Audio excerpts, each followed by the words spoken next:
Examination and verification of a taxpayer's books of accounts and financial records by a qualified chartered accountant, CA.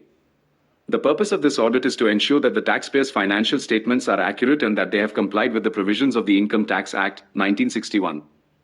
The primary objective of a tax audit is not to scrutinize every detail of a taxpayer's life, but rather to facilitate the work of the Income Tax Department. By getting their accounts audited, the taxpayer provides a certified report that helps the tax authorities in verifying the correctness of the income declared and the deductions claimed. Who is required to get a tax audit done? Tax audits are not mandatory for all taxpayers.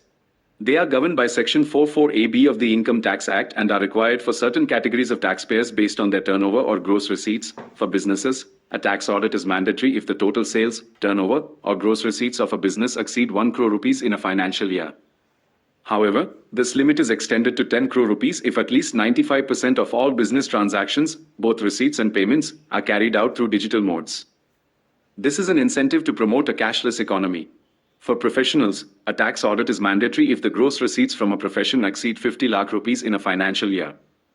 This applies to professions like doctors, lawyers, architects, chartered accountants, and engineers. For taxpayers in presumptive schemes, a tax audit may also be required for taxpayers who have opted for a presumptive taxation scheme, like Section 44AD or 44ADA, but declare their income to be lower than the specified presumptive rate and their total income exceeds the basic exemption limit. Key aspects of a tax audit. Audit report. Once the audit is completed, the chartered accountant issues a tax audit report.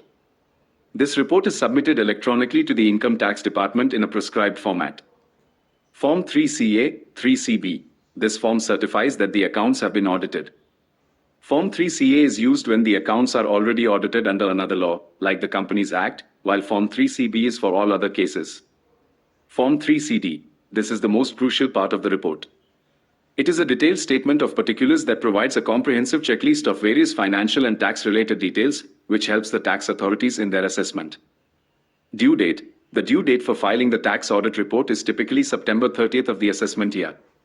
For assessees who have international transactions and are subject to transfer pricing provisions, the due date is October 31st Street. Penalties.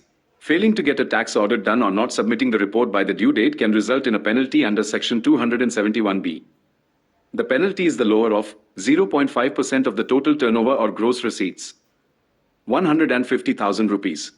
In summary, a tax audit is a mandatory compliance requirement for businesses and professionals who exceed certain financial thresholds. It ensures transparency, promotes financial discipline, and helps both the taxpayer and the tax authorities in the accurate computation and verification of income and tax liability.